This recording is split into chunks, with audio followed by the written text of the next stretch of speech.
his family's unnatural behavior. I've never experienced anything like it. Helstrom is streaming right now on Hulu, and we celebrated with a Helstrom watch party with stars Tom Austen and Sydney Lemmon. We talked about all the things you can expect from the first season, as well as why Helstrom is not your typical superhero show.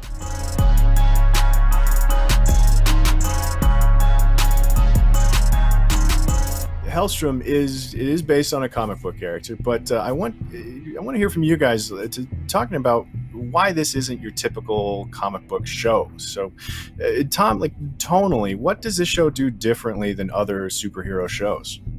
I think it's really dark in places. This show it's kind of not afraid to go to some really dark places and deal with some really dark stuff. And you know, the versions of the characters that Sydney and I both play, you know, are dealing with that now as adults. But like, you have to say, like, a massive shout out to Nolan and Erica, who play the young Daimon and Anna, because there are a lot of flashbacks in the show, and so you see a lot of what happened to these people when they were kids and what happened to them because of who their dad was.